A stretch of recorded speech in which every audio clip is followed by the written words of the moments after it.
अन्याय नाही, हा उद्धव ठाकरेंवर अन्याय नाही झाला। उद्धवजींचे वडील बाळासाहेब ठाकरेंनी शिवसेना स्थापन केली। ते हयात असताना त्यांनी स्वतःचा उत्तराधिकारी म्हणून उद्धवजींना जबाबदारी दिली। मग उद्धवजी असतील, शरद पवार असतील, अशी किती उदाहरणं तुम्हाला देऊ? हा आमच्यावर अन्याय नव्हता? मग लोकशाहीची तेव्हाही हत्या झालीच होती ना।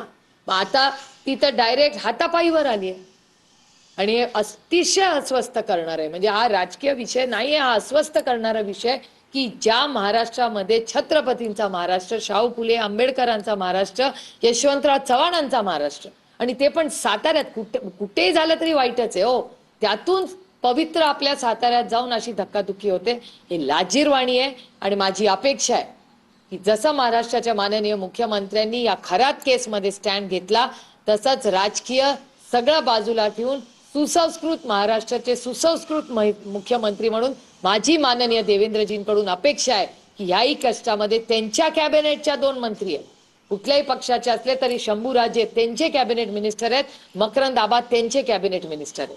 स्वतःच्या कॅबिनेट मिनिस्टरची जर हातापायी अशी होत असेल कुणाकडून, तर त्यांची नैतिक जबाबदारी नाही का?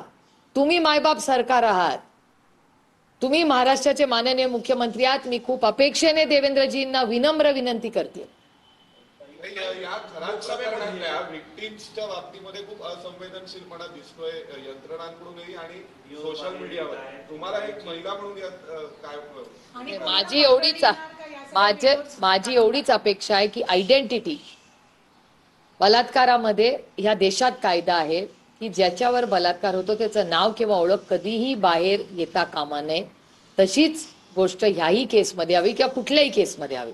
या सगळ्या महिला ज्यांच्यावर अत्याचार झालेत, अन्याय झालेले, त्यांचं एक आयुष्य आहे, त्यांची प्रायव्हसी ही संविधानानेही त्यांना तो अधिकार दिलेला आहे। त्यामुळे प्रायव्हसी राईट्स या आपण सगळ्या